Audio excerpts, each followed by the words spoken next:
Oh boy, here we go. Not only is summer surgery in 3 hours from this moment, but in 11 minutes from this moment, we will have Jerome Powell's rug pull, rug tug, or I don't know, handout of big tendies because he goes dovish.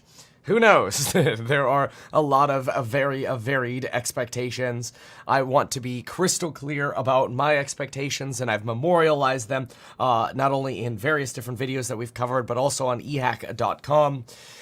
My expectations are that we are going to see the summary of economic projections move up. That is, we're going to see the dots, the good old dot plot, move up.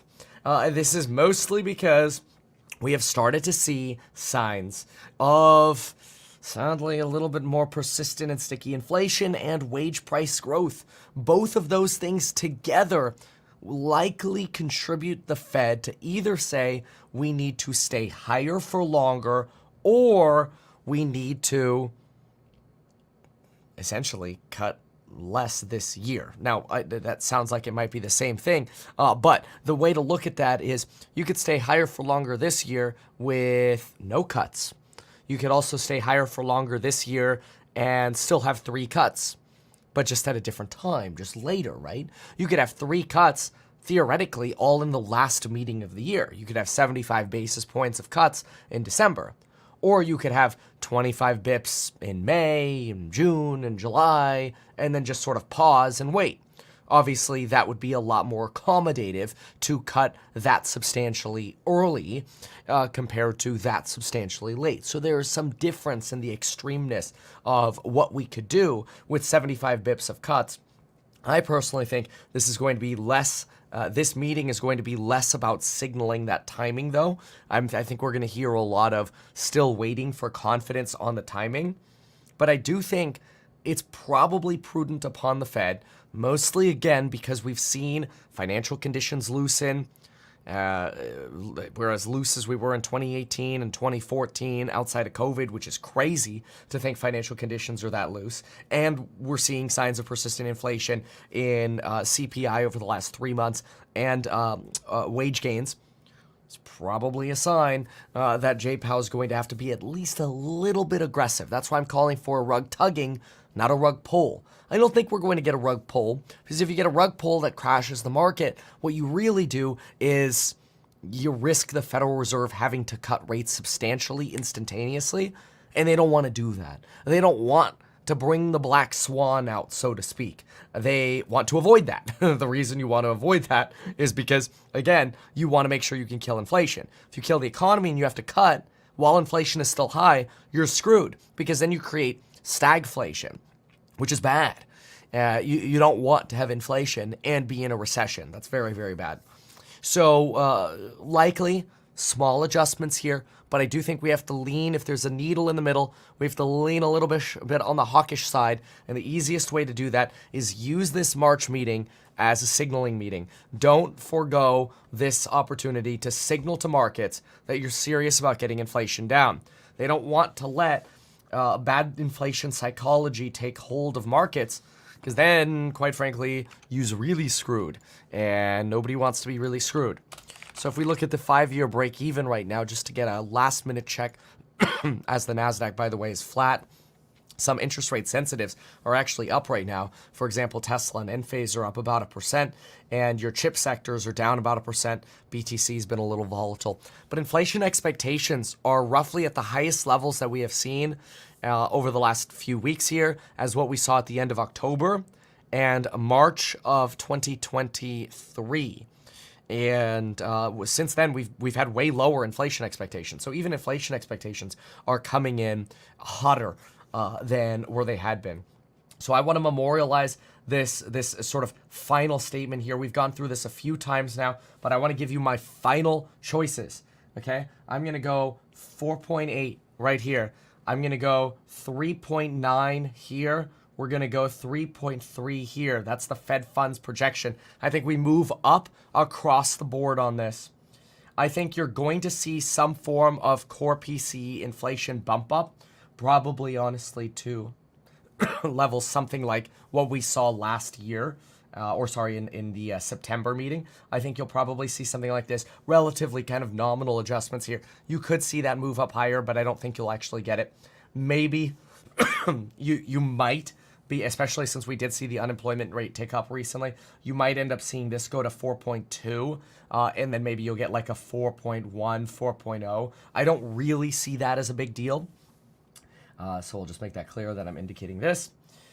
And then I think over here in the change in real GDP, I do think we're going to see a higher change in real GDP. I'm going to go with 1.6, although I think 1.7 is possible as well.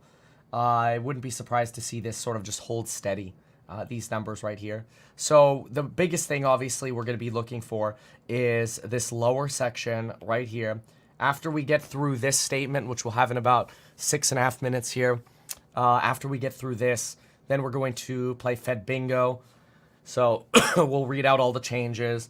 We'll analyze what's going on, play Fed Bingo, and then the press conference will come out in about 35 minutes from now.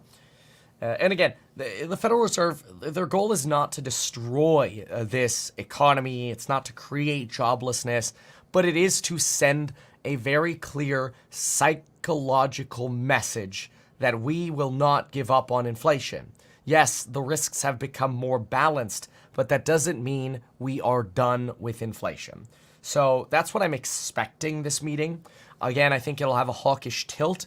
I'm actually a little surprised that markets are giving a little credence here to some of the interest rate sensitives. I don't have any shorts going into this. I don't have any options positions at the moment. As usual, as soon as I make any kind of options trades, I'm going to be sending an alert to everybody in the Stocks and Psychology of Money course. You can get that over at meetkevin.com. You get lifetime access to all my historical live streams going forward, the course member live streams, of course, and all the trade alerts forever. Like it's you pay once, you get lifetime access. A lot of people are like, oh, I don't want to buy a course. I don't want to listen to videos or lectures or whatever. Then don't. Then just sign up to get lifetime access to the course live streams and the trade alerts if you want that. You can also check out the other courses or bundle up. If you have questions, email us at staff@meetkevin.com. And if you email us, we can hook you up with whatever kind of answers that you need. And I'm going to write that down really quick. Email staff@meetkevin.com. And then do also keep in mind that we are raising the price on Friday. And so when the price goes up on Friday, we will... the price will be a little higher. So consider getting in before that coupon deal expires. Okay, so... all right, I think we're situated. We've got everything ready to go. I've got every tape I can get my hands on ready to go. We are going to take a quick peek to see if I've got any final previews here from good old Nick T. I don't think we do. Nope, Nick T's quiet. All right, okay. We do also have some catalysts coming up after this meeting. We have the, let's see, some of these are a little boring. S&P PMIs come out tomorrow. We'll cover those in the Stock Market Live. If you don't join me every morning, remember you can also come to the public open live streams that we do every morning. But we get GDP analyzed on the 28th, annualized. On the 28th, we get PCE on the 29th. So we've got a little bit to go before we actually get some of these other catalysts. Oh, who's nervous? Kind of nervous. Summer goes in for surgery at 1:45 today. So in a little less than 3 hours. We just talked to the surgeons. Oh, it's scary. I have her right here. Here's my little Summer. There she is. She looks at me while I'm live streaming all the time. So we can't wait for her to come home. Anyway, let's get ready for the juiciness. So again, take a screenshot of my predictions. Hold me accountable if I'm wrong. It's okay, but I think I'm gonna be surprised if it's different from this. If we get hotter than 4.8, I'm gonna be a little nervous. on that bottom left there, hotter than 4.8 would be bad. I think if we get 4.7 or 4.8, the market trades sideways or maybe goes up a little. If we get 4.6 or less, the market goes down. The market goes up. 4.6 or less, we should rally. We should get a rally. 4.6 or less. If we get anything over 4.8, like 4.9 or higher, it's going to hurt. That's my take. That's what I'm going into this with, and I'm sticking to it. So that's my take. And, yeah, kind of excited about it. All right. So let's get ready. So we've got, these are the cues. Got the cues ready. And got the Fed site ready. We are now 30 seconds away. Remember, coupon code expires Friday. Stocks and Psychology of Money. Lifetime access to all stock trade alerts and, of course, member live streams. Email us at staff@meetkevin.com if you have questions. And, of course, come meet me in person, along with Ben Mala, Ross Gerber, and other guests to be announced, on June 21st to June 23rd at the Vegas Millionaire Symposium event. Here we go. First thing across the tape, it should be hold, rates held. In favor was unanimous, balance sheet drawdown, blah, blah, blah, 2.4 unchanged. Okay. Let me see if I can I got the statement. Let me get the projection. Where's the projection? The tables, economic projections. Got them. Okay, they are right here. No way, they kept it at 4.6. That's great. That's bullish. That's bullish. 4.6, they did go 3.9. That's what Bank of America and I said. They did bump GDP a lot. That's bullish. They really went bullish on this one. That's not bad. Stronger economy, and they're sticking with the 3 cuts. Let's go ahead. Let me put this really quickly in the PDF reader. I'm really surprised by that. We did not get any change, so now it's going to come down to a timing aspect. So take a look right here, and we are looking at 4.6, surprised by that. 3.9, that's a match to what I said. I said 3.3. They ended up going 3.1. So I missed on the left one. I got the middle one right, and I missed on this one. So they went lower on both of those. Oh, look at this. No way. I did not think they were going to do that. There's no way. I thought that was no way. I thought for sure that was going to end up being a what's it called? A 2.5. I thought they would wait for the future to do that. Honestly, I'm surprised by that. That is a little surprising. The thought there for sure was that we were going to get 2.5 stable, but that's surprising. They're kind of implying that maybe that longer run rate is indeed going to be higher, but still penciling in those 3 cuts for this year. So a little surprised by that. And let's see what else we have here. We've got, let's see. Okay. So we've got Fed maintains current pace of balance sheet reduction. Upgrade 2024 GDP forecast to 2.1 from 1.4. That's pretty big. We saw that. Economic outlook remains uncertain. 9 of 19 officials see policy rate above 4.6 in the median forecast. So that's pretty split. 75 bips of rate cuts still in here. And then, of course, overnight unchanged as expected. Yields are dropping in response to this. We've got, let's keep going with this statement here for a moment.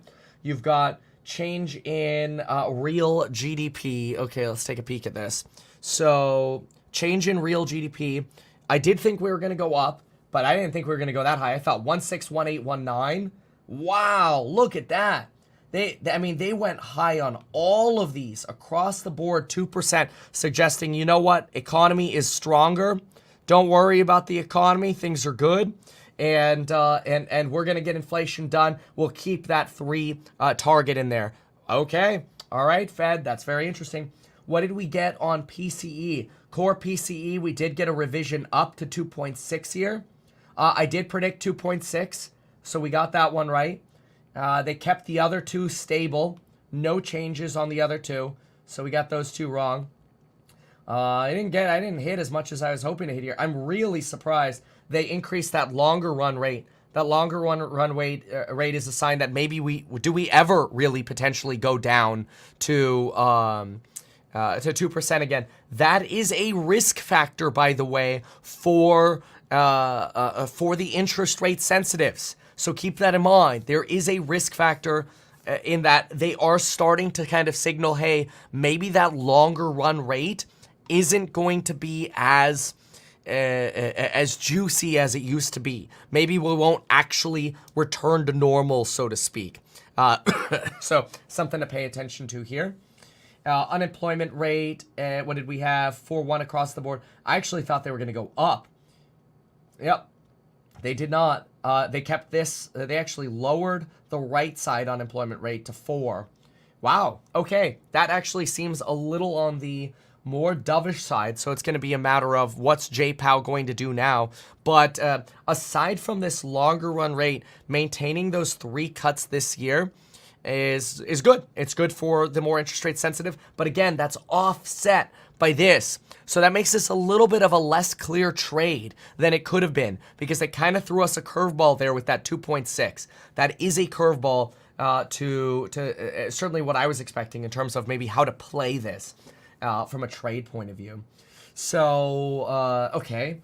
All right. So this is that longer run movement right here, seeing this sort of move up right here. And then let's look at the actual dots. Here are the dots. Yeah. Now, we warned that at some point in the future, you could end up seeing some kind of movement here. And we are seeing that kind of movement. So seeing that movement up, kind of like we anticipated, but the shape of that looks funny. But earlier than I thought we would see that. So more of a discussion on that long term. I want to see how bonds are moving quickly. So let's get into bonds. We've got, okay, we're going to go bonds minus 4.1 basis points on the 10-year. We've got the 2-year down 6.6 and the 20-year down about 2 basis points. Yeah, the long term isn't moving as much, because you are seeing some concern of how to price in that long-term indication, maybe those rates ticking up a little bit in the longer term. Okay, let's get into what the suits are saying. Isn't this going in the wrong direction? The Fed has increased its median core 2024 PCE projection to 2.6. Yeah, but that just, it's not necessarily going in the wrong direction. That's their that's their target for the end of the year. It just means it's taking a little longer to get there. So I don't think that's necessarily going in the wrong direction, Mr. Bloomberg reporter here. Policymakers see a slightly higher long run rate, might have also played into their projections for next year. Okay. Stocks are up slightly. Well, yeah, no, I mean, this is good. I don't think, I'm not convinced about the interest rate sensitive. Like, you know, I like the how to trade this is I think broadly non-interest rate sensitive, but it's all going to depend on what happens with J. Powell's conversation. So J. Powell's conversation could be a sort of a way of you know, saying, hey, look, we might not do any cuts until December and do them all in December, but very surprised, I will say, that they did not go at least 0.1% higher here. So okay. Let's listen in here for a moment, and then we're going to do some bingo. It's the SAM rule. Boy, this has been brought up so many times over the last 36 hours, which basically states when the unemployment rate moves to a certain level, it seems to accelerate a bit. The Fed's going to be paying very close attention to that. But don't believe your lying eyes. Pretty much as Steve said, inflation's higher, growth's higher, and there's still pretty much 3 eases built in. All the markets are happy, but I'm telling you, as Sherlock Holmes fans used to say, the game's afoot. The Fed's really threading the needle on guidance here and public opinion, but in the end, can they really cut rates when growth and inflation are still this sticky? I'm not sure I believe they can. Steve, you want to react? Yeah, I mean, what Rick just pointed to is something that I'm sort of gathering a question on, and I like the way Kelly put it. By the hair of our chinny chin chin, we escaped having that third cut go away. Yeah. It is interesting here, higher growth, more inflation. I think when Powell is asked about this apparent inconsistency, the way he will respond is to say, well, we think we're tight enough here in order to handle some upside surprise or less of a decline in inflation and more growth than we previously thought. And it's a measure of— Yeah, the 210 is steepening. You're at negative 36 now. Previously, you were at about negative 42. Change our forecast, or the average official doesn't have to change their forecast. I think that's how he'll probably respond to that question. But I think it's coming out. I just want to remind folks there's another shoe to drop here, an important shoe. We know the Federal Reserve began discussion, we were told anyway that they would, of the potential end to the reduction of the balance sheet. And so we hope to get some information, some details about when the Fed might bring quantitative tightening to a close here, having brought the balance sheet down by $1.5 trillion. But still remaining, if it keeps going at this pace for another year, it would even stop at $2 trillion above where it started this whole thing back in 2020. Very interesting stuff. And if I can go back to David Kelly, when we're talking about the balance sheet, we don't have the details. As Steve said, maybe we'll get some here in the press conference. What feels appropriate to you, knowing what we do about where the Fed stands right now? What should the timeline look like, and what can the market take? Well, I think what's really interesting is the Federal Reserve really doesn't know how far they can push down that balance sheet before they have a repeat of what happened back in September of 2019, where short rates suddenly bounced up.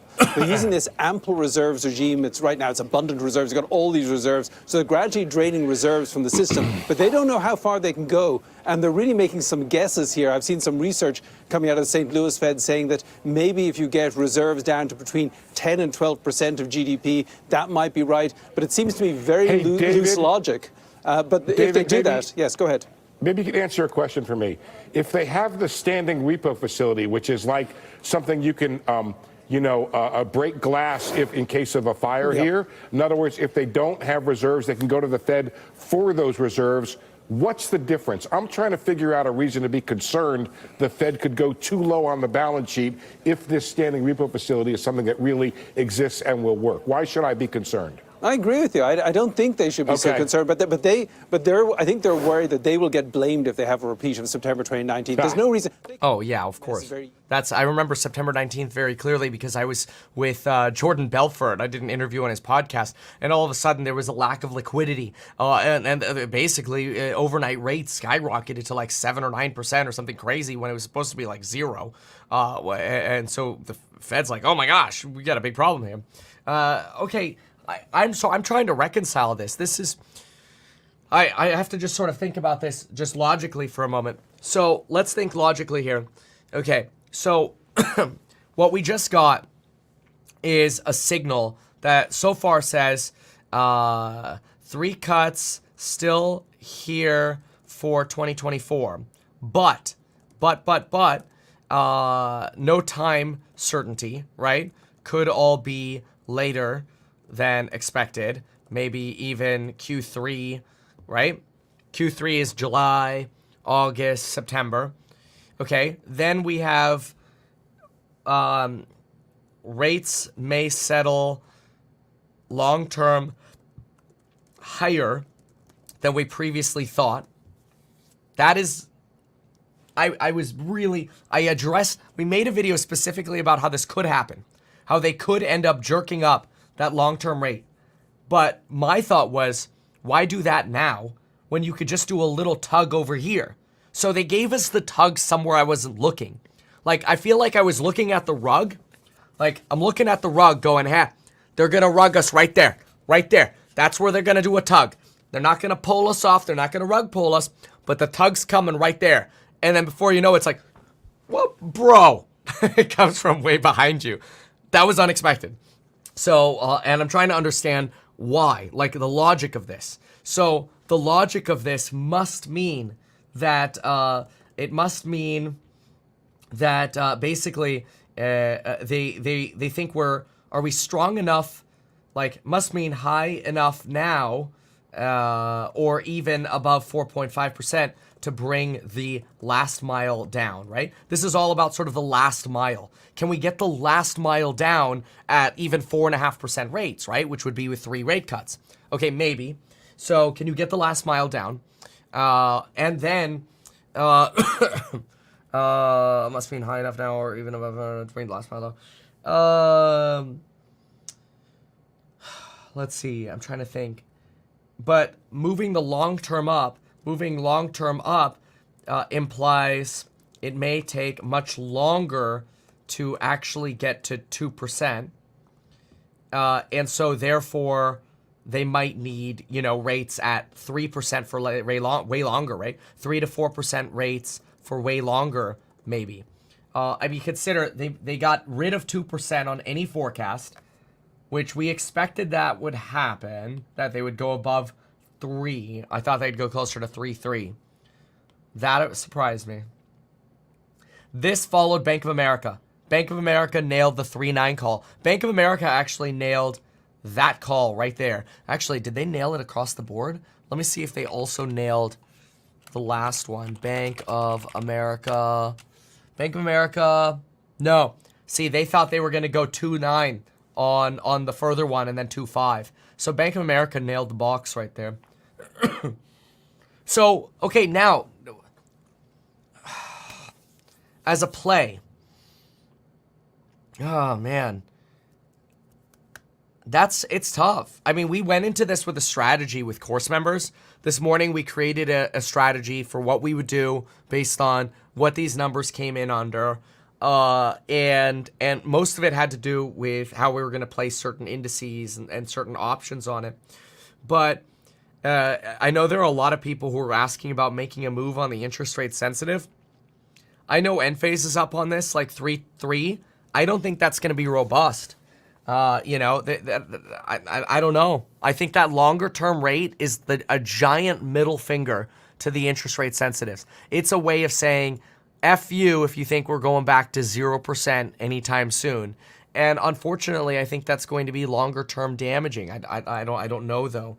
I'm excited to hear Powell's commentary, but I'm a little surprised with this tugging. Let's listen into Bloom for a moment. Yes, then it's not. But I think in the context of where we've been and what we're doing, this is sort of the way to think about it as a way to not cause undue pain in the economy for no reason. So then I agree with you. And I think it's important that we're redefining patience. Going into this meeting, patience meant there's no rush to cut rates. Now patience means we may have to wait a little bit longer to get to 2%, or the path will be slightly different. But whenever I say that out, the reaction, the pushback I get is, but that's going to destabilize inflation expectations. I don't think it will. So do you agree? Do you agree that it will not? Yeah, I'm with you, Mohammed, on this. I don't think it will, because we've seen remarkably anchored inflation expectations throughout all this. Now, if it did begin to, the Fed would be changing its tune pretty quickly, right? So this is something they're looking at. They're looking at that inflation expectations have been fairly well anchored, and that's a good sign for them that this is an okay path to take. But you're absolutely right. If we were to see inflation expectations shift on the basis of this, they'd have to change their tune and their strategy. Mike Gapin, I want to give you the final word going into this news conference. What would you look for? Well, I think that the balance, so what's been discussed here is essentially, do you really have a higher bar to start? Are you less confident about starting?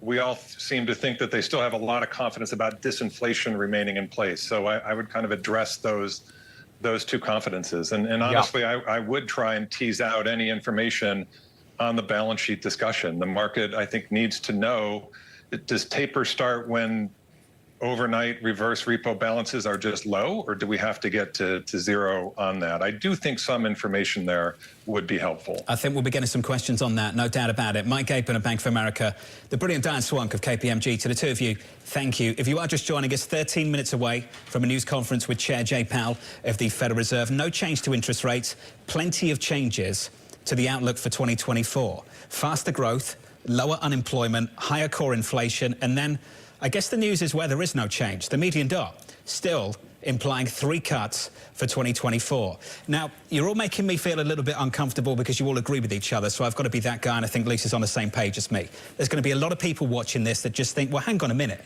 There's a huge contradiction in this, in all of this, that you've revised higher inflation, revised lower unemployment. You're looking for a faster economy. No. That's a misunderstanding. It's a misunderstanding. When you're targeting the end of the year, it doesn't freaking matter. It just means like inflation could still be trending down. It just means the final target is a little bit higher. That's not the big deal. They're missing the freaking point. Bloomberg. This is the second person on TV now that I've heard say this, and they're missing. Well, no, one was on Doomberg, and one is here on TV. That's also Doomberg. Oh, so he's probably just reading it off Doomberg. Oh, you knucklehead. You're just amplifying the same trash. No. The real issue is that we are now we are starting the process of increasing longer term rates. I think that's really bad for interest rate sensitive. Here we go. Nick T. A steady upward drift in expectations of the long run Fed funds rate by committee members finally and barely lifted the median projection now to 2.625. That's bad. That longer term move up, I think, is bad for interest rate sensitives. I am bearish. Like the end phases, the Tesla, the interest rate sensitive. This is bad for. That's my take. You can't look at it as good. Remember, the stock market is forward looking. And what are we hearing forward looking? Yes, things might be a little better this year, but that line going down, like what's best case scenario for interest rate sensitive like the Teslas and the others? Best case scenario, let me paste this in here. Best case scenario is rates do that. Okay? That's best case scenario for your interest rate sensitive. Worst case scenario, or like the scenario we had going into this was something like that. Okay? Now what we're actually getting is something like that, where the slope of the line down flattens out. That's really bad. So that's bearish. I don't like that. Okay. All right. Well, that's my take on that higher term movement up. I don't know if the reporters are properly paying attention here, or if they're just not, or what's going on. But okay, fine. Okay, let's listen to Doomberg again. Been trying to explain some sort of cohesive theory behind it and where we're going.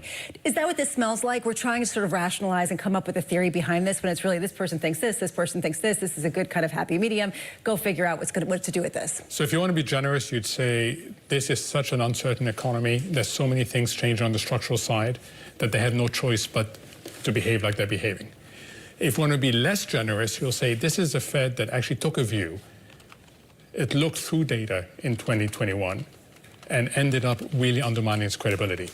And therefore, it is very hesitant to do anything more than simply look at past data. So it's up to you whether you want to be generous or less generous. The decision 9 minutes away. We'll find out if Robert Tipp is feeling generous of PGIM. He joins us now. Robert, you've had about 20 minutes to chew over this one. Your thoughts on it? Yeah, I mean, I think that in terms of supporting what they've done, the rate of growth of the economy has been firm. The rate of inflation has come down at a headline basis by, 5-6%, by nearly 3% on a core basis. The question came up earlier, do they want a recession? I think they want a soft landing. And they got conditions restrictive enough to bring down inflation quite a bit. Wage growth has decelerated. And they managed to do that, while unemployment has remained low. Growth has continued.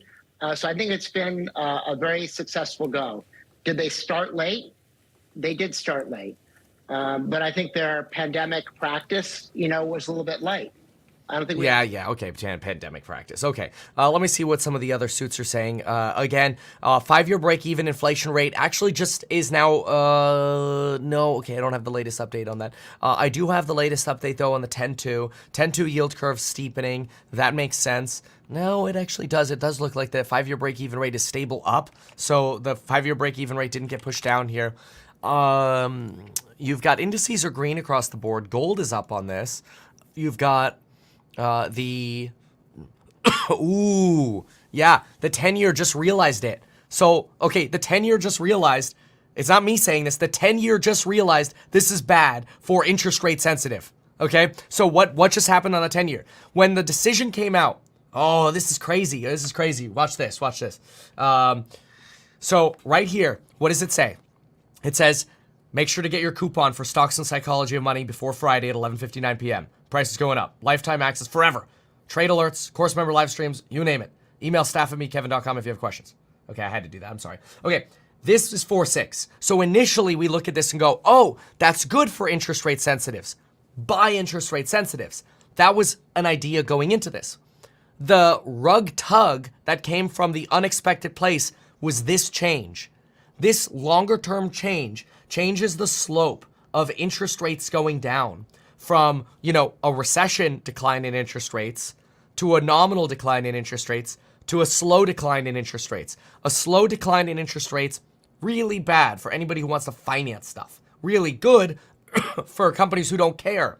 Like, who benefits from higher GDP and doesn't care about interest rates? Well, I would call it the Big Six and chips. Big Six and chips, they win from these numbers right here. Absolutely. Interest rate sensitive, so I'll call them IS. IS lose here. Okay, that's very interesting. Wow, okay, what else are the suits saying? So, looking at suits, 6 minutes to Powell. Market moves fading now. Fading. Speak English, Kevin. Let's see. 2-year yields are off their lows. 10-year yields are back to being flat on the session. Stocks, bonds kind of rotating down a little bit now. Median projections, still historically low. That's fine. But again, we've been at 2.5 for years. And so the fact that it's trending up is just a sign that the Fed is paying attention. Like, it's a signal that people at the Federal Reserve are like, crap, this could take way longer than all of us thought and ultimately outlast all of us at the Fed. Like, they'll all end up getting replaced by other people anyway. Let's see here.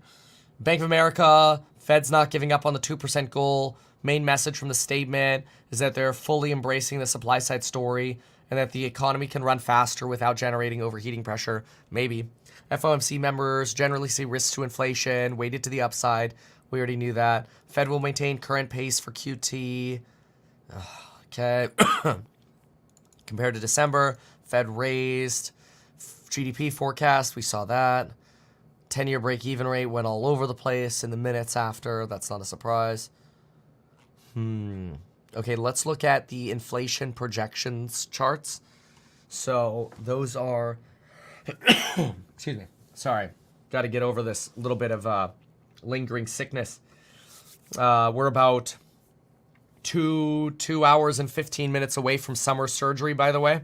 So I'm a little nervous about that. I want to be there with her. I was going to go today, but because I'm a little under the weather, I won't be there. I'm going to wait until I'm better. But she's here. She's still here. Cutie. All right. So let's look at this. We got 4 minutes to Powell. So distribution of GDP. What do we have? Unemployment rate over the longer run. This didn't really move much. If anything, it concentrated on the 4. That's fine. The blue bar is where they are in the current meeting. Yeah, this is the change. Look at that shift right there. See that? The dotted line is December. We just moved right there. That's not, this is, oh, that's 2025. Sorry. And then we shifted a little bit on the, what is this? Longer run. Hold on. What is this? The inflation projection or the rate projection? Oh, that's GDP. Oh, sorry. Okay. So GDP shifted up. I want to find here's the inflation number. That seems relatively stable. The longer run didn't change. Where's the distribution of the rate? Here we go. So this is the Fed funds rate distribution. As you can see, these lower ends got killed. So that lower side got killed. Oh, come on. How does that average to 4.6? Can somebody please tell me how that averages to 4.6? That's some fugazi. Look at that. That says 4.6 is actually right here. That's what they kept it at. How does that average to 4.6? Am I wrong? Like, that's weird. Because look at that. Most of them moved to this number. It means somebody moved left, basically. Yeah. No. Does it? No. No, everybody moved up. Everyone moved up. You lost all of this. How did you not shift it up? The average is rigged. How is that possible? That the participants voted to go higher in that range, that 4.6 to 4.87. That's bizarre. Let's go look at the dots. J-Powell comes out in 2 minutes. But that's weird. I guess the bulk of them are here. You've got 1, 2, 3, 4, 5, 6, 7, 8, 9. 9 at 4.6. 9 at 4.6. You've got 1 at 4.4. You've got 1, 2, 3, 4, 5. 5 at 4. It's hard to tell where that is, like 8.5. 5 at 4.85, and that might end up being 6.5, something like that. And then you've got a few above it. 2 at what is that? 5.125. And then 2 at 5.375 probably. Yeah, that's probably right. So that actually might be 4.675. So if somebody can run the math on that, that'd be really cool. I might do it while J-Powell comes out. J-Powell's about to come out, so we'll see what he says. Somebody says, why don't you stream on YouTube? I am on YouTube. You got to go to the Meet Kevin Live channel. Meet Kevin Live. That's where we do the these streams now. Come join us. We go live every morning at 5:25 in the morning for Market Open live stream. Yeah, they're not talking about the average. They're talking about the most common value. I think so. It's weird. Waiting for J-Powell to walk in now. I'm going to look. If I do, I'm going to just try to do some quick math on that because I think that's a little fugazi. Okay, so if we have... Okay, let's listen in here for a moment. About 0.4% for the Dow, a little more than that for the NASDAQ, and a little less than that for the S&P 500. He should be live now. Go switch to Powell, folks. Whoa, is he late? Oh my gosh, he's late. What? What? Oh no. No way. How? No. Here he is. He's never late. That's bad. Good afternoon.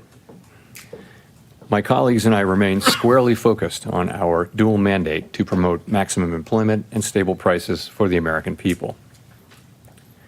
The economy has made considerable progress toward our dual mandate objectives. Inflation has eased substantially, while the labor market has remained strong. And that is very good news. But inflation is still too high, ongoing progress in bringing it down is not assured, and the path forward is uncertain. We are fully committed to returning inflation to our 2% goal. Restoring price stability is essential to achieve a sustainably strong labor market that benefits all. Today, the FOMC decided to leave our policy interest rate unchanged and to continue to reduce our securities holdings. Our restrictive stance of monetary policy has been putting downward pressure on economic activity and inflation. As labor market tightness has eased and progress on inflation has continued, the risks to achieving our employment and inflation goals are moving into better balance. I will have more to say about monetary policy after briefly reviewing economic developments. Yeah, 4.8, that's the average. I totally agree. It's bullcrap. At a solid pace. GDP growth in the fourth quarter of last year came in at 3.2%. For 2023 as a whole, GDP expanded 3.1%, bolstered by strong consumer demand as well as improving supply conditions. Activity in the housing sector was subdued over the past year, largely reflecting high mortgage rates. High interest rates also appear to have weighed on business fixed investment. In our summary of economic projections, committee participants generally expect GDP growth to slow from last year's pace, with a median projection of 2.1% this year and 2% over the next 2 years. Participants generally revised up their growth projections since December, reflecting the strength of incoming data, including data on labor supply. The labor market remains relatively tight, but supply and demand conditions continue to come into better balance. Over the past 3 months, payroll job gains averaged 265,000 jobs per month. The unemployment rate has edged up but remains low at 3.9%. Strong job creation has been accompanied by an increase in the supply of workers, reflecting increases in participation among individuals aged 25 to 54 years and a continued strong pace of immigration. Nominal wage growth has been eased. I got it. They're lying. Look at the average. Take a quick screenshot of that. They're lying. It's 4.83 is what it should be. Labor demand still exceeds the supply of available workers. FOMC participants expect the rebalancing in the labor market to continue, easing upward pressure on inflation. The median unemployment rate projection in the SEP is 4.0% at the end of this year and 4.1% at the end of next year. Inflation has eased notably over the past year, but remains above our longer-run goal of 2%. Estimates based on the Consumer Price Index. Yeah, I am basing it on average. That is true. They are using median. My bad. Rose 2.5% over the 12 months ending in February, and that excluding the volatile food and energy categories, core PCE prices rose 2.8%. Longer-term inflation expectations appear to remain well anchored, as reflected in a broad range of surveys of households, businesses, and forecasters, as well as from measures from financial markets. The median projection in the SEP for total PCE inflation falls to 2.4% this year, 2.2% next year, and 2% in 2026. The Fed's monetary policy actions are guided by our mandate to promote maximum employment and stable prices for the American people. My colleagues and I are acutely aware that high inflation imposes significant hardship as it erodes purchasing power, especially for those least able to meet the higher costs of essentials like food, housing, and transportation. We are strongly committed to returning inflation to our 2% objective. The committee decided at today's meeting to maintain the target range for the federal funds rate at 5.25% to 5.5%, and to continue the process of significantly reducing our securities holdings. As labor market tightness has eased and progress on inflation has continued, the risks to achieving our employment and inflation goals are coming into better balance. We believe that our policy rate is likely at its peak for this tightening cycle, and that if the economy evolves broadly as expected, it will likely be appropriate to begin dialing back policy restraint at some point this year. Yeah, when? The economic outlook is uncertain, however, and we remain highly attentive to inflation risks. We are prepared to maintain the current target range for the federal funds rate for longer, if appropriate. There it is. There it is. Maintain longer. We know that reducing policy restraint too soon or too much could result in a reversal of the progress we have seen on inflation and ultimately require even tighter policy to get inflation back to 2%. At the same time, reducing policy restraint too late or too little could unduly weaken economic activity and employment. In considering any adjustments to the target range for the federal funds rate, the committee will carefully assess incoming data, the evolving outlook, and the balance of risks. The committee does not expect it will be appropriate to reduce the target range until it has gained greater confidence that inflation is moving sustainably down toward 2%. Of course, we're committed to both sides of our dual mandate, and an unexpected weakening in the labor market could also warrant a policy response. We will continue to make our decisions meeting by meeting. In our SEP, FOMC participants wrote down their individual assessments of an appropriate path for the federal funds rate based on what each participant judges to be the most likely scenario going forward. If the economy evolves as projected, the median participant projects that the appropriate level of the federal funds rate will be 4.6% at the end of this year, 3.9% at the end of 2025, and 3.1% at the end of 2026, still above the median longer-term funds rate. These projections are not a committee decision or plan if the economy does not evolve as projected. Just made $6,500 on the way down. Yes! Sent that alert to everyone in Course Member Live. Goals. Turning to our balance sheet, our securities holdings have declined by nearly $1.5 trillion since the committee began reducing our portfolio. At this meeting, we discussed issues related to slowing the pace of decline in our securities holdings. While we did not make any decisions today, on this. The general sense of the committee is that it will be appropriate to slow the pace of runoff fairly soon, consistent with the plans we previously issued. The decision to slow the pace of runoff does not mean that our balance sheet will ultimately shrink by less than it would otherwise, but rather allows us to approach that ultimate level more gradually. In particular, slowing the pace of runoff will help ensure a smooth transition, reducing the possibility that money markets experience stress and thereby facilitating the ongoing decline in our securities holdings consistent with reaching the appropriate level of ample reserves. We remain committed to bringing inflation back down to our 2% goal and to keeping our longer-term inflation expectations well anchored. Restoring price stability is essential to set the stage for achieving maximum employment and price stability over the long term. To conclude, we understand that our actions affect communities, families, and businesses across the country. Everything we do is in service to our public mission. We at the Fed will do everything we can to achieve our maximum employment and price stability goals. Thank you. Okay, here we go. Questions. Things can go any way here. I like to take tendies before questions because you could go any way in questions. The projections show somewhat higher core inflation. They also show somewhat stronger growth.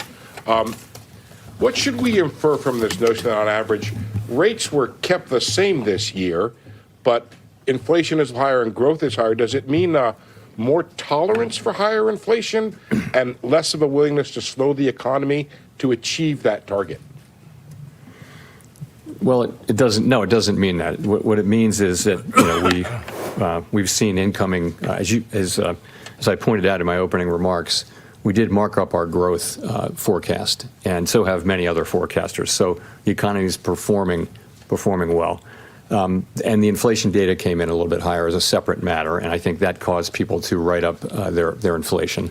But nonetheless, we continue to make good progress on bringing inflation down. And so. When you, just to follow up, when you say that you're willing to either maintain the rate for longer, what is the tolerance of the Federal Reserve for inflation coming in above its 2% target? So we're strongly committed to bringing inflation down to 2% over time. That is our goal, and we will achieve that goal.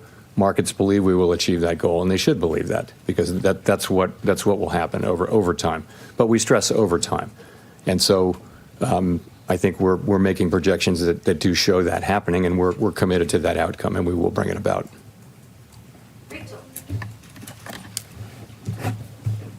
Hi, Chair Powell, Rachel Siegel from the Washington Post. Thanks for taking our questions.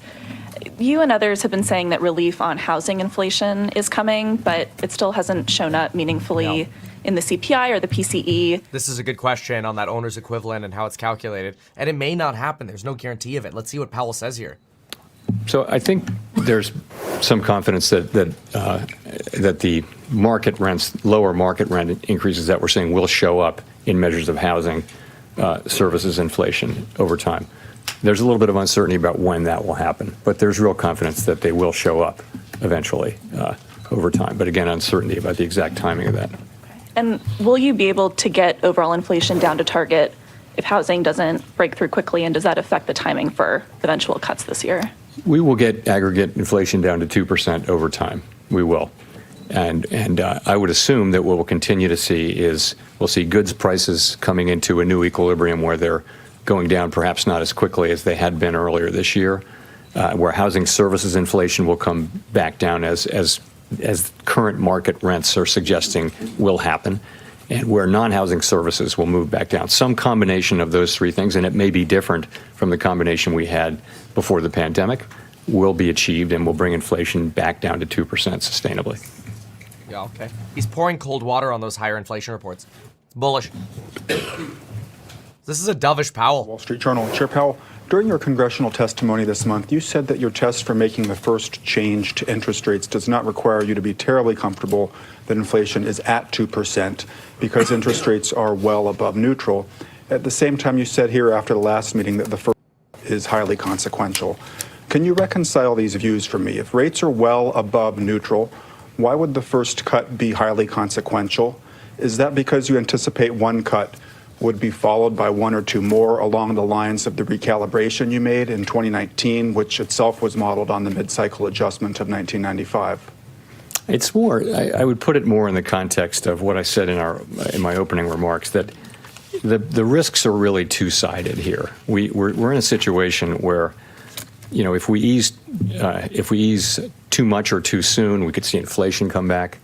And if we ease too late, we could do unnecessary harm to employment and, you know, people's working lives. And so, you know, we do see the risks as two-sided. So it is consequential. We want to be careful. And fortunately, with the economy growing, with the labor market strong, and with inflation coming down, we can approach that question carefully and let the data speak on that. That's really what I was thinking. How much of that inflation that we've seen so far this year, adjustment effects following a period of high inflation versus some change in the trend we saw in the second half of last year? So I want to start by saying I always try to be careful about dismissing data that we don't like. So you need to check yourself on that, and I'll do that. But I would say the January number, which was very high, the January CPI and PCE numbers were quite high. There's reason to think that there could be seasonal effects there. But nonetheless, we don't want to be completely dismissive of it. The February number was higher than expectations, but we have it at currently well below 30 basis points core PCE, which is not terribly high. So it's not like the January number. But I take the two of them together, and I think they haven't really changed the overall story, which is that of inflation moving down gradually on a sometimes bumpy road toward 2%. I don't think that story has changed. I also don't think that those readings added to anyone's confidence that we're moving closer to that point. But you know, we didn't. Last thing I'll say is we didn't excessively celebrate the good inflation readings we got in the last 7 months of last year. We didn't take too much signal out of that. What you heard us saying was that we needed to see more, that we could, you know, we wanted to be careful about that decision. And we're not going to overreact as well to these 2 months of data, nor are we going to ignore them.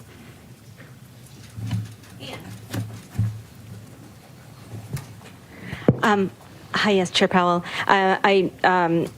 Could you speak a little bit more about the timing? Is there enough data between now and, say, May to be able to get the kind of confidence that you say that, you know, you still need? Or by June, is there enough data for you? Just give us a sense of your thinking. We'll stay here longer if we need to. Yeah, so we make decisions meeting by meeting, and we didn't make any decisions about future meetings today. Those are going to depend on our ongoing assessment of the incoming data, the evolving outlook, and the balance of risk. So I really don't have anything for you on any specific meeting looking forward. Yep.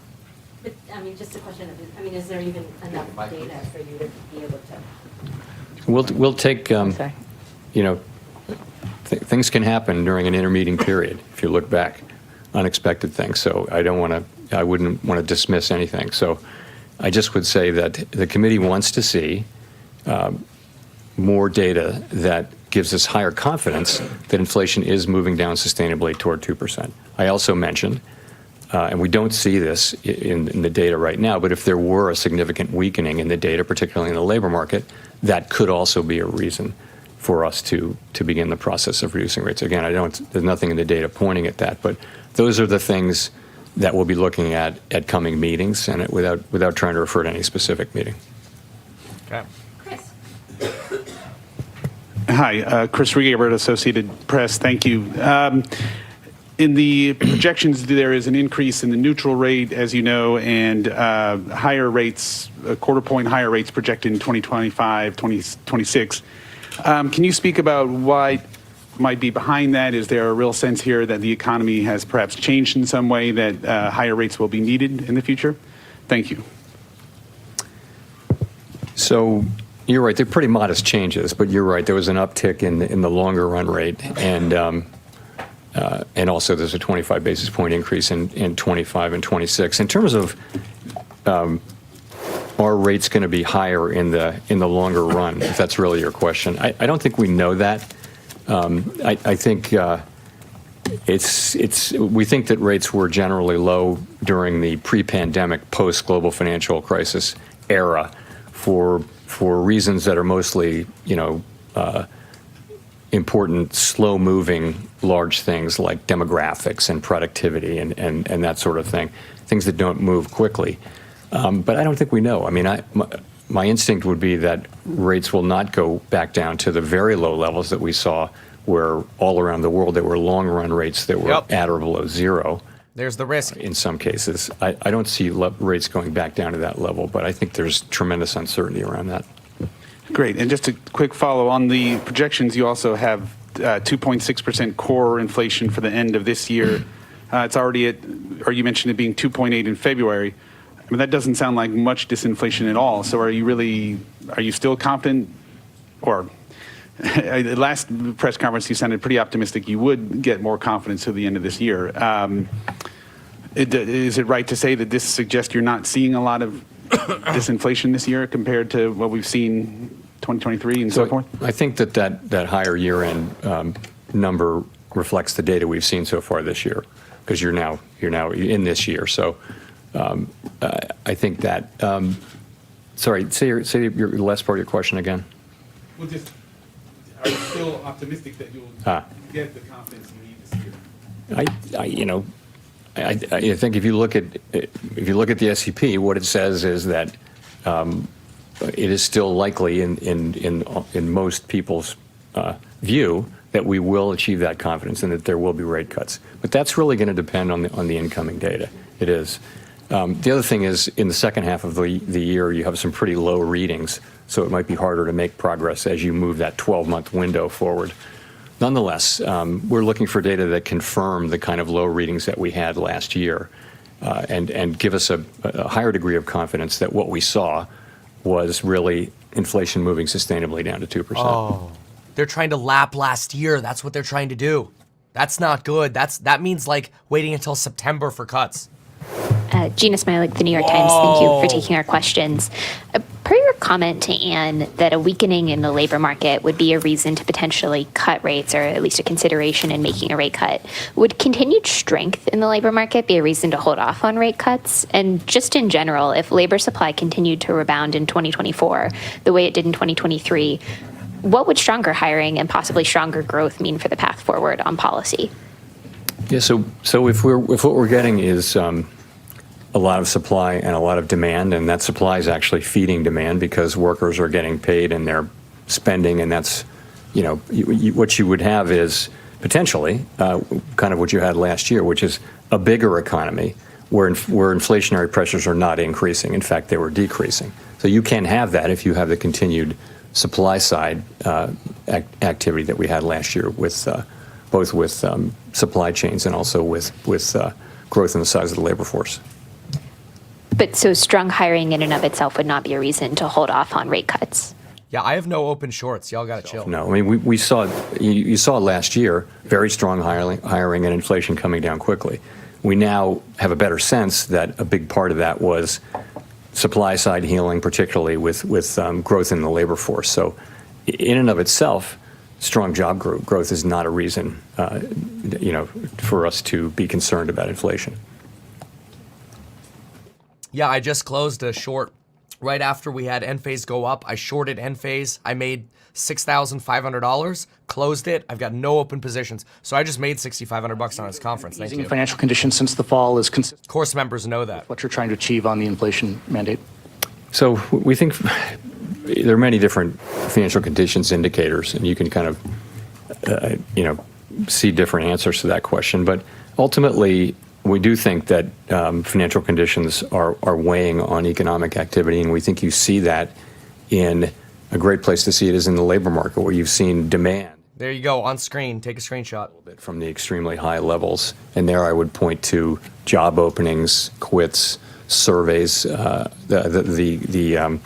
hiring rate. Things like that are really demand. There are also supply side things happening, but I think those are demand side things happening. We saw, that's been a question for a while. We did see progress on inflation last year, significant progress, despite, financial conditions sometimes being tighter, sometimes looser.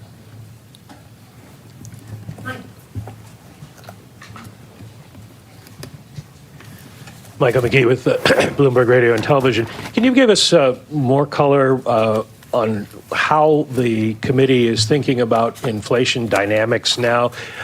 What we've seen at the beginning of the year, are they more one-off increases that will fade, or is there more of a secular turn with goods prices rising again and service prices staying sticky?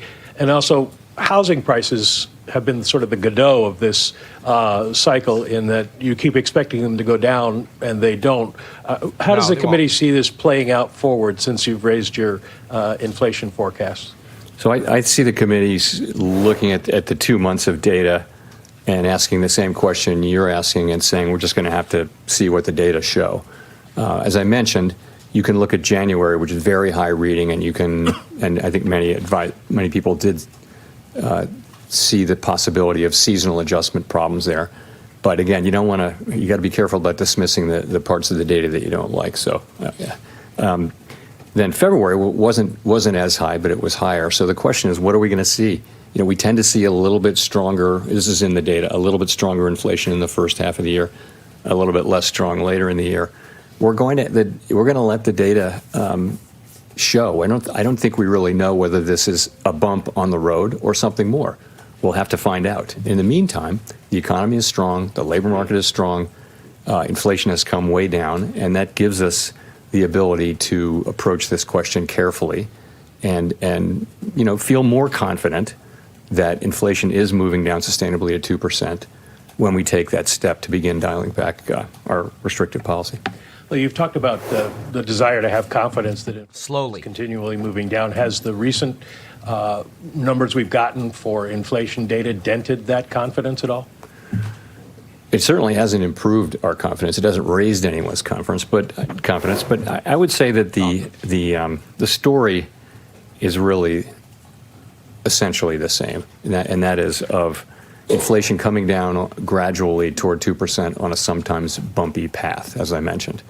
I think that's what you still see. We've got 9 months of 2.5% inflation now, and we've had 2 months of kind of bumpy inflation. We were saying that it's going to be a bumpy ride. We consistently said that.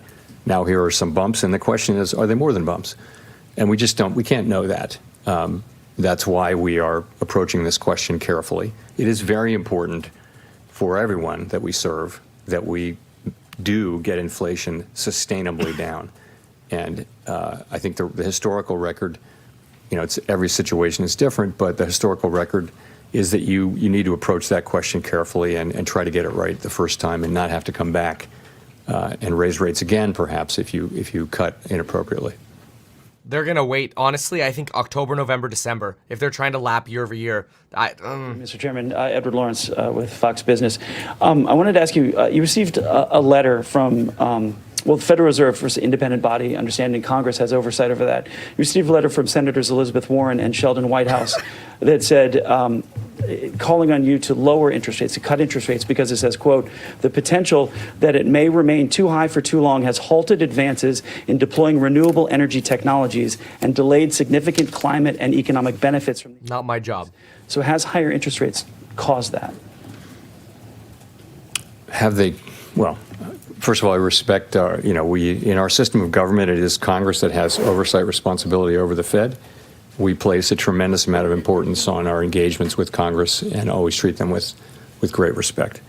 In this case, I would say those are, our mandate is for maximum employment and price stability and the other things that we do. And that's what we're trying to accomplish.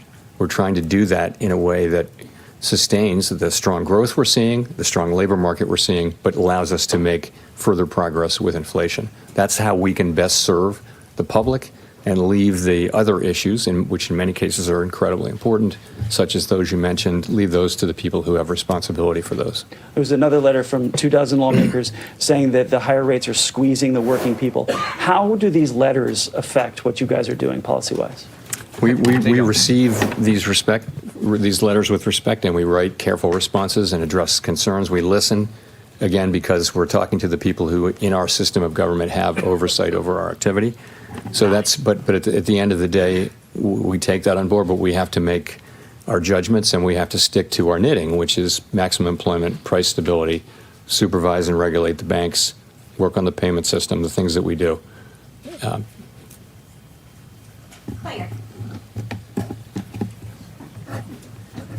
you. Claire Jones, Financial Times. Thanks a lot for the opportunity to ask a question.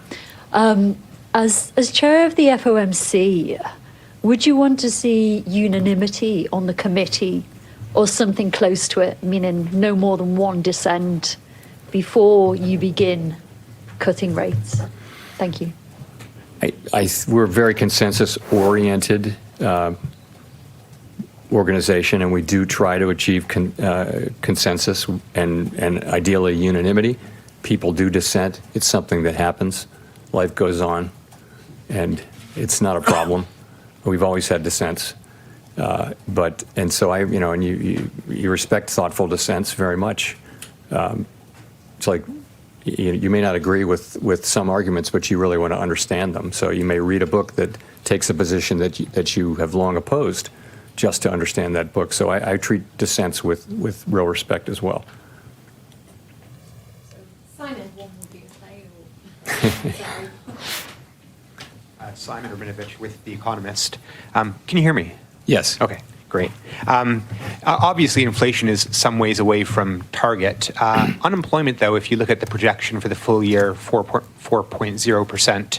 In February, we were already at 3.9%, so quite close to the median projection. Are you concerned at all that, notwithstanding the very strong jobs growth, that in fact there may be some cracks appearing in the employment market? You talked about a significant deterioration in the labor market being a condition for easing rates. What would constitute that in your books? Thank you. So we, of course, monitor it's one of our two goal variables. We all monitor the labor market very, very carefully, and I don't see those cracks today. And we follow all the possible stories that are out there about there being cracks. But the overall picture really is strong labor market. The extreme imbalances that we saw in the early parts of the pandemic recovery have mostly been resolved. You're seeing high job growth. You're seeing big increases in supply. You're seeing strong wage growth, but wage growth is gradually moderating down to more sustainable levels. In many, many respects, the things are returning more to their state in 2019, which we can think of as normal for this purpose. That's job openings and quits, and surveys of workers and businesses are always interesting on this. How tight is how easy is it to find a job? How easy it is to find a worker? Those surveys have both come down. So the labor market's in good shape. You do see things like the low hiring rate, and people have made the argument that if layoffs were to increase, that would mean that the net would be fairly quick increases in unemployment. So that's something we're watching, but we're not seeing it. Of course, initial claims are very, very low, and if anything, have tracked down a little bit. So watching it carefully, don't see it. And when I say something, I use the term unexpected weakening in the labor market. So, we do expect the unemployment rate to, the forecast is that it would move up, I think, closer to what we see as the longer run sustainable level. That's just people's forecast, individual forecasts. But we're talking about something that's unexpected. That's where I'll leave it, though.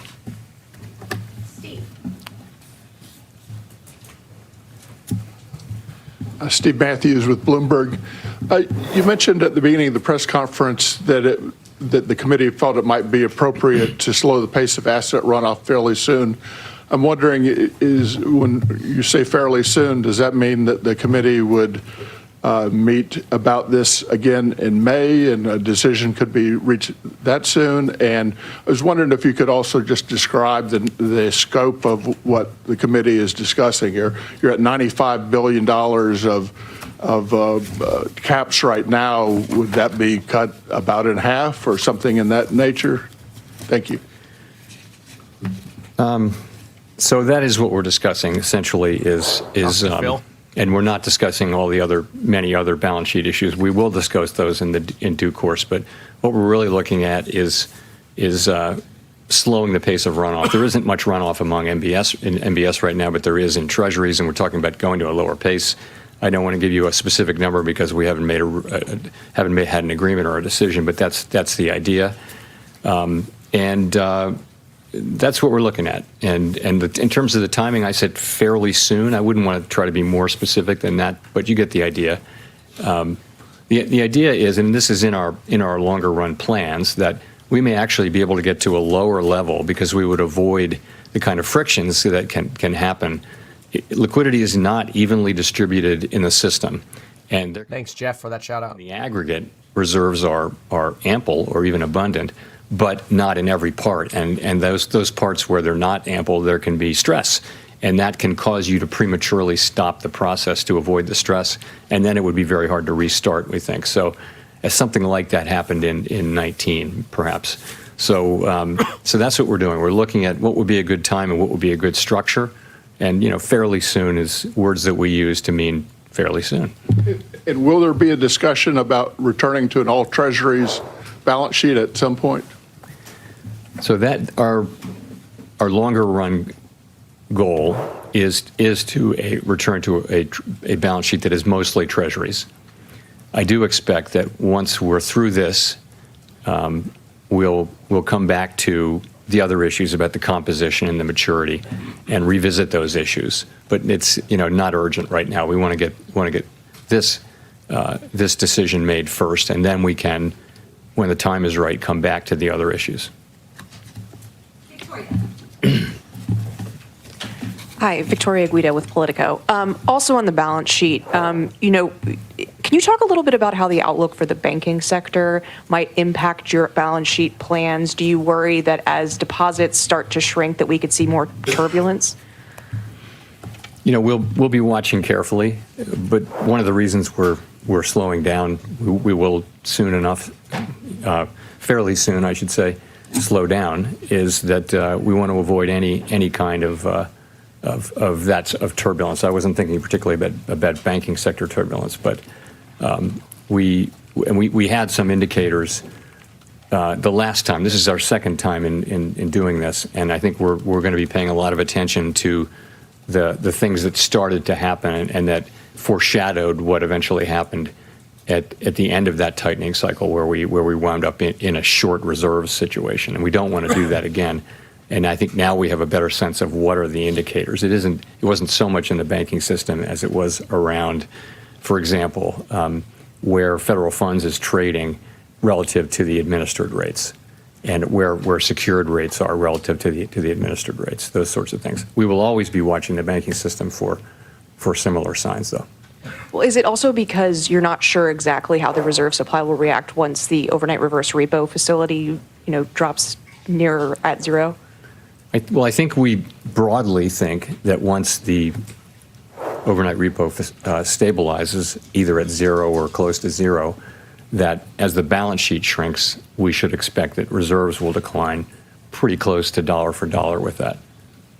That's what we think. Go to Jean. Hi, Chair Powell. Jean Young with M&I Market News. I wanted to ask also about the balance sheet. You said that starting the taper sooner could get you to a smaller balance sheet size. Does that mean you don't have to make a decision on when to end QT at this point? And will you be setting up the process for deciding that sooner, or will you wait until we're close to the end? So it's sort of ironic that by going slower you can get farther, but that's the idea. The idea is that with a smoother transition, you'll run much less risk of kind of liquidity problems, which can grow into shocks and which can cause you to stop the process prematurely. So that's where, in terms of how it ends, we're going to be monitoring carefully money market conditions and asking ourselves what they're telling us about reserves. Right now we would characterize them as abundant, and what we're aiming for is ample, and which is a little bit less than abundant, right? So there isn't there's not a dollar amount or a percent of GDP or anything like that where we think we have a really pretty clear understanding of that. We're going to be looking at what these what's happening in money markets in particular, a bunch of different indicators, including the ones I mentioned, to tell us when we're getting close. Then, though, you reach a point, ultimately, where you stop allowing the balance sheet to run off, but then, from that point, there's another period in which non-reserve liabilities grow organically, like currency, and that also shrinks the reserves at a very slow pace. So you have a slower pace of runoff, which we'll have fairly soon. Then you have another time where you effectively hold the balance sheet constant and allow non-reserve liabilities to expand. And then that ultimately brings you ideally in for, brings it into a nice easy landing at a level that is above what we think the lowest possible ample number would be. We're not trying for that. We want to have a cushion, a buffer, because we know that demand for reserves can be very volatile. And we don't want to, again, find ourselves in a situation where there aren't reserves. We have to turn around and buy assets and put reserves back in the banking system the way we did in 2019-20.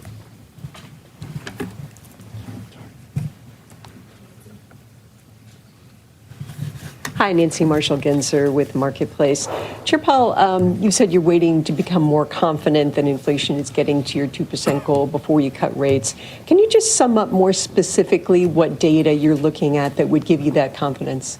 Sure. So most importantly, we're looking at the incoming inflation data and the contents of it and what they're telling us. So that'll be, and also the various components. So obviously that's what we want. We want more confidence that inflation is coming down sustainably toward 2%. And I mean, of course, we'll also be looking at all the other things that are happening in the economy. We'll look at the totality of the data, including everything essentially, as we make that assessment. But the most important thing will be the inflation data that's coming in. Are there things that you would give more weight to, like wages? Wages is one thing. We don't. Our target is not wages. It's really inflation. But we would look to the fact that wages are still coming in very strong, but they've been wage increases. That is to say, wage increases have been quite strong, but they're gradually coming down to levels that are more sustainable over time, and that's what we want. We don't think that the inflation was not originally caused, I don't think, mostly by wages. That wasn't really the story. But we do think that to get inflation back down to 2% sustainably, we'd like to see, continuing gradual movement of wage increases at still high levels, but back down to levels that are more sustainable over time. Go to Greg. Thank you. Greg Robb from MarketWatch. Chair Powell, could you say at this meeting whether there were more officials who wanted to be careful and go slower than about rates than were at the last meeting? Was there that sense of maybe it's smart to wait? Thanks. I guess I'd put it this way.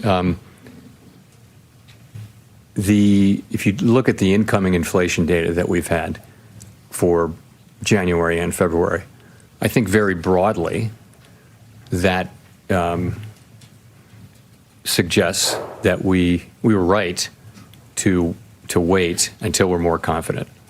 So I think I didn't hear anyone dismissing it as not information that we should look at or anything like that. So I think generally speaking, it does go in the direction of saying yes, it's appropriate for us to be careful as we approach this question.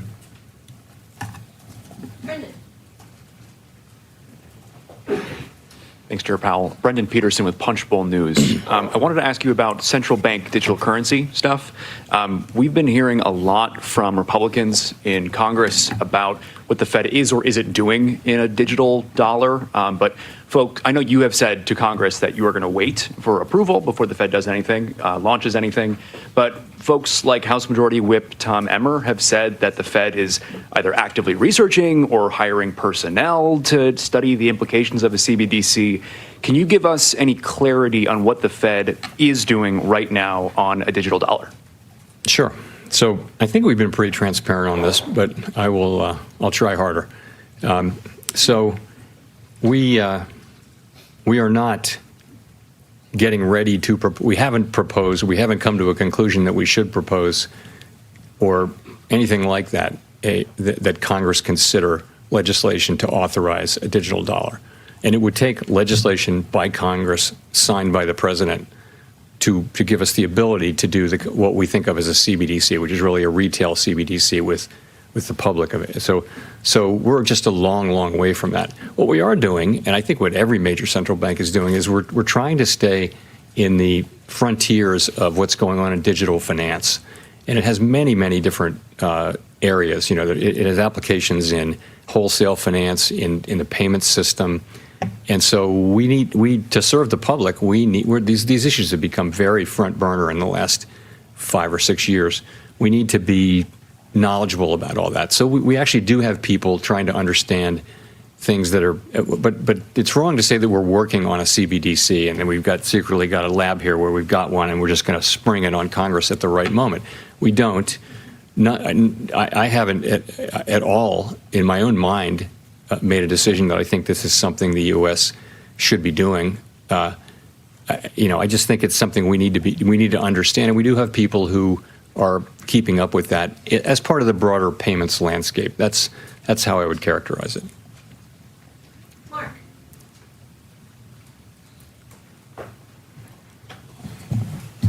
Thank you. It's Mark Hamrick with Bankrate. Mr. Chairman, April 27th will mark the 13th anniversary since a Fed chairman began holding regular news conferences. How important has that higher transparency been in your view, both for the proper functioning of the central bank and also in accomplishing your mission? And is there more that you and your colleagues can do on the transparency front, and what might that look like? I generally think this movement actually started, 30 years ago, when some academics posited that a more transparent central bank, if the public understands your reaction function, the markets will do your work for you. They'll react to the data. And so it all happens that way. And so there's been a march toward greater and greater transparency. And that certainly Chairman Bernanke advanced that. So Chairman Greenspan did, Chair Yellen did. And so we went from four press conferences a year to 8. So now every meeting really is live now. I think that's a good innovation. I wouldn't want to turn it back. We also have done a bunch of other things. We have an annual supervision report, financial stability report. There's a long list of things that we've done. I think nothing comes to mind as really desperately in need of doing at this moment. We're very transparent. We have no shortage of FOMC participants speaking to the public through the media. And so that channel is full, I would say. So I think it's generally broadly helped and made things better, but not every day and in every way. Well, to follow up, has there ever been a day where you wanted to put that genie back in the bottle somewhat? Of course not. Let's go to Jennifer for the last question. Thank you, Chair Powell. Jennifer Schonberger with Yahoo Finance. Not to harp too much more on confidence and inflation, but you did say earlier in this press conference that the recent inflation data hasn't raised anyone's confidence. But when you testified before the Senate a couple weeks ago, you told lawmakers that you are, quote, not far from receiving the confidence needed on inflation to begin cutting rates. So are you still of that belief or not? What are we to take by those words, not far? So let me say my main message at that in those 2 days of hearings was really that the committee needs to see more evidence to build our confidence that inflation is moving down sustainably toward our 2% goal. And we don't expect that it will be appropriate to begin to reduce rates until we're more confident that that is the case. I said that any number of times. So those were kind of the main part of the message. We repeated that today in our statement. I also, to the language you mentioned, I really pointed out that we had made significant progress over the past year, and what we're looking for now is confirmation that that progress will continue. We had a series of inflation readings over the second half of last year that were really much lower. We didn't overreact, as I mentioned, but that's what I had in mind. But given that you said that PCE for February 2.8%, the estimate, and that we have been seeing PCE, core PCE coming down by 10% every month, I mean, wouldn't you be at about 2.4% this summer, June, July, to a point where you could cut then? Well, we'll just have to see how the data come in. We would, of course, love to get great inflation data. We got really good inflation data on the second part of last year. Again, we didn't overreact to it. We said we needed to see more, and we said it would be bumpy. And now we have January and February, which I've talked about a couple of times. So, we're looking for more good data, and we would certainly welcome it. Thank you. Thank you. All right, let's get into a summary. Quick reminder, I'm going to cover how much did I just make trading during this meeting. We're also going to talk full summary on the Fed here. Remember that prices on the Stocks and Site group go up this Friday at 11:59 p.m. If you have questions, email us at staff@meetkevin.com. Team's ready to reply to you. We'd love to have you course member. We've been doing course member live streams for 6 years now, and we're going to keep doing them. So join us there for trade strategies. This morning, we set up a trade strategy. We talked about how there might be an opportunity to trade going into the release, but then get out potentially before Powell speaks, because everything changes when Powell speaks all the time. And so that's what I did over here on Enphase. And so I'll talk about that in just a moment. So let's get into the summary. Okay, summary, here we go. Wow, the Federal Reserve just tugged us in a location we were not expecting to get tugged in, and I made a trade during this press conference, well, actually right before the press conference. Was it profitable? I went into this Fed day with no positions, did have positions over the last few days. I send out all my alerts to Stocks and Site course members. Well, during the, right after the release of the information, I ended up going short Enphase after it ran all the way up to this 113 line, went short right about here, rode it until we started moving back up. Obviously, I wish I closed it at rock bottom. I would have been up 10K, but I closed it up about $6,500. I have that trade confirmation right here, so you could see the option that was traded, and you can kind of match that up with the prices, and you can see it. So anyway, let's get into the summary. If you want all those alerts, be a part of Stocks and Psych. Price goes up on Friday. You get lifetime access to all trades forever and course member live streams. You don't even have to watch the course lectures if you don't want to, although there's good content in there anyway. Now, let's talk about the Fed. Wow. Okay, first we got to look at the statement, because the different rugging that we got here was a little bit of a surprise. I certainly was surprised. Bank of America nailed this segment right here. Bank of America nailed the steady 4.6 and the 4.9. Now, keep in mind, that is steady 4.6 on a median basis. On an average basis, this number went up. If you jump on over to the dot plot right here, and you see what's happening right here, we calculated out roughly what we think actually that median projection or the average projection went to. The average projection went to about 4.83. My prediction was we were going to go to 4.8. We're right on the average, wrong on what's on the form. The form calls for median. Oh well. So it is interesting because you did see a move up, but even though you saw a move up, it wasn't enough to change the middle number, the median number. So that was a surprise. That's surprise number one. Surprise number two was right here. We suggested this could happen, and it happened. It happened. But I didn't think it was going to happen this meeting, because I thought we were going to revise this up, and we weren't going to touch this yet, but eventually we would. Well, we touched it. We went to 2.6 from 2.5 for the longer term rate. What does that mean? Well, it makes this very simple, folks. In a recession, you get interest rate sensitive stocks that can win. Why?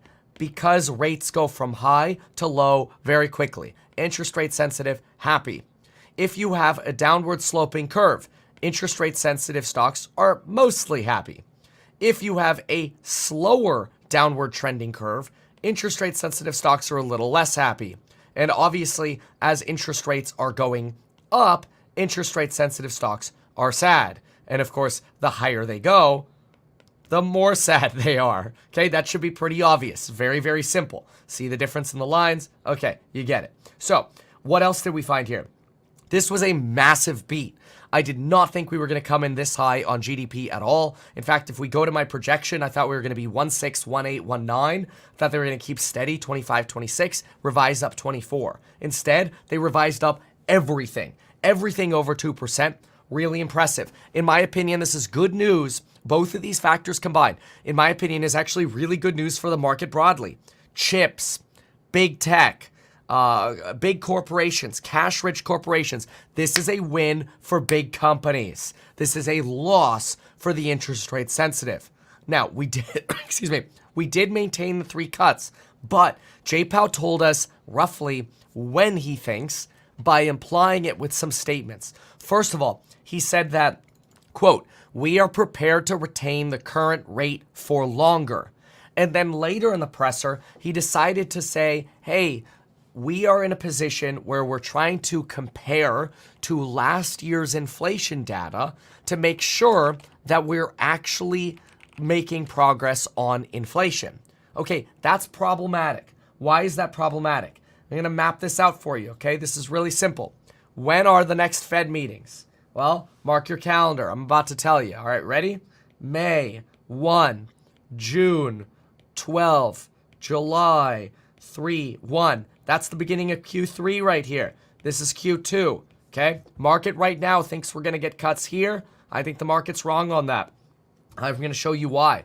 I think they're going to happen right before the election. Watch this. Sept, November, December, okay? That's Q4 right here. So, what do we have September? September 18th means we're actually going to get the August data because the August CPI data will be out already. November 7th, that's right after the election, which maybe they'll even wait until after the election, although I don't think so. So here's my take.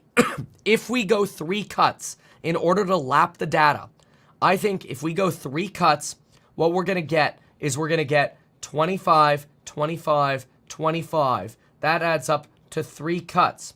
If we end up going 2 cuts, okay, 2 cuts, the benefit of waiting until after the election will mean the Fed will not look politicized. 25, 25. What does this give the Fed? This gives the Federal Reserve the ability to lap the second half of the year with last year, 2023. And then they'll be able to confirm the 12-month disinflationary trend. So even though we're still showing that 3 rate cut trajectory, I do think it's going to be later, especially since Jay Powell told us today, quote, we are prepared to retain the current rate for longer. It's worth noting that Jay Powell was also about 15 seconds late. That's only notable because he's like never late. It's kind of like when I do the stock market open live stream. Every morning, by the way, at 5:25, totally for free on the Meet Kevin Live channel. We go live for like an hour and 20 minutes and we talk trades and market news and stuff like that. And then we go into the course member live stream after that for about 30, 40, 50 minutes. Anyway, I don't even know where I was going with that. Whatever, it doesn't matter. Okay, so let's move on to, I literally forgot what I was going to say there, but that's okay. Getting into the rest of what Jay Powell said, we'll go there. So quantitative tightening. Jerome Powell, when it comes to quantitative tightening, is expecting to begin QT sooner. It's going to begin, oh, Powell was late, that's right. I was going to make a joke that if somebody told you Kevin was 1 minute late to the market open live stream, everybody would be like, that's not news. He's like late every day, 1 minute. You know, Powell being late is news because it's different. Thank you for catching me up in the comments there. Appreciate that. Okay, so regarding QT, I think Jay Powell is going to go for QT soon. He says, we're ready fairly soon. That was his quote. But why do I think that makes sense? Because this, if they're not going to cut rates until the end of the year, guess when you can go do QT? Go do QT now. Start QT here. QT start. So the reduction, right? The slowing of QT can begin in the second quarter. So you slow QT in the second quarter, and then you do the rate cuts at the end of the year. Okay? That's a potential strategy. I think that's probably right. Okay, so 3 rate cuts still on deck for the year. However, that longer-term figure moved up. Nick T immediately picked up on that and commented that that longer-term rate going to 2.65 is really the progression of this upward drift that maybe rates will be higher and we won't go back to the levels we had previously. Jerome Powell did also suggest that we probably won't be going back to the 0% we used to have or the low rates we used to have. So that's sort of reiterating what we see here. Inflation is still too high, he says. We've been averaging 265,000 job gains. The economy is doing very strongly, and we're going to slow the pace of QT fairly soon. Inflation data has come in a little higher, but that was a separate matter because we're making good progress on inflation. Really, there's a good reason to believe that the January numbers, even though they were quite high, there's reason to believe they were seasonal. And so he doesn't want to be completely dismissive of January, but he does say, hey, let's just see how the data evolves. You know, that could average out. Now, February was also high, but Jerome Powell says not terribly high. So he's actually dovish. He didn't. I thought he was going to come in with a tilt to the hawkish side. We got a tilt to the dovish side on Powie Wowie here. So good job on Powie. Now, higher. By the way, one of the strategies we made this morning was if we had 4.6 or lower, go long triple QQ or Tesla and trade out soon. I can actually show you this. I just zoomed in on this really quick. This was one of the things we talked about in the course member live stream this morning. I forgot I had this, but I had this up. If SEP at 4.6 or lower, go long TQQ or Tesla. Well, if you went long TQQ, yeah, look at that. Look at TQQ. TQQQ, that's your triple leverage. Straight up, as soon as we got that 4.6. Even if you went long at that peak, you'd still be up. So kind of interesting. That's literally what we wrote down this morning. How interesting. All right, so rate cuts will depend on incoming data. We're looking for data to confirm the low readings, right? Exactly. Okay, let's keep going. They're trying to lap 2023 with data. That may mean no cuts until October, November, December era. That's my argument, right? Significant progress was made on inflation last year. Stronger inflation in the first half is usually what we see, along with less strong inflation in the second half.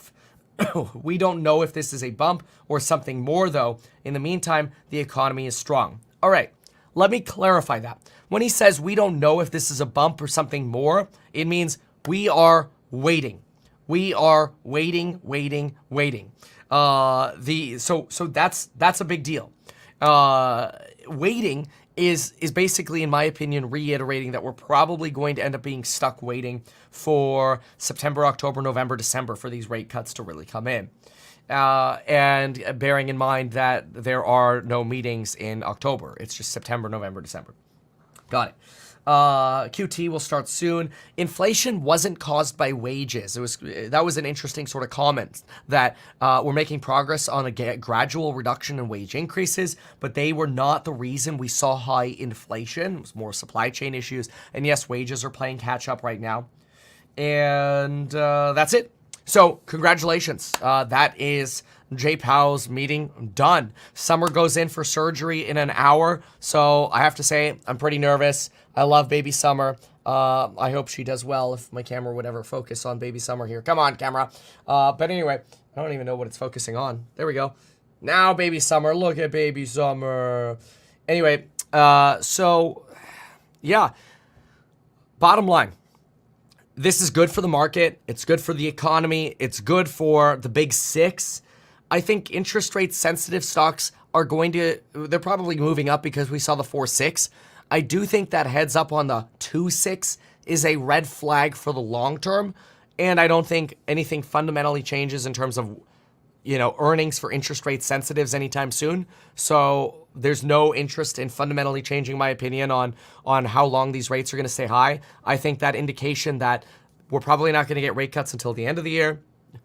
We don't even guarantee that we're going to get 3, especially since the average moved up and the longer term has moved up, and Powell doesn't think we're going back to 0 anytime soon.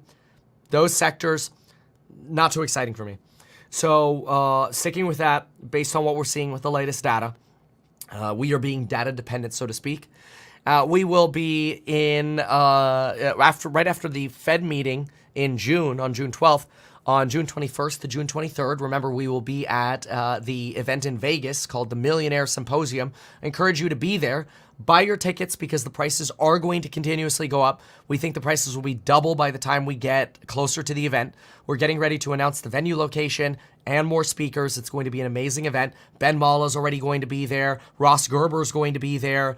I've got a bunch of other potentially startups, innovation companies, innovation speakers, crypto folks expecting to be there. So it's going to be a really, really cool event. I want to throw a really good party. So I'm very excited.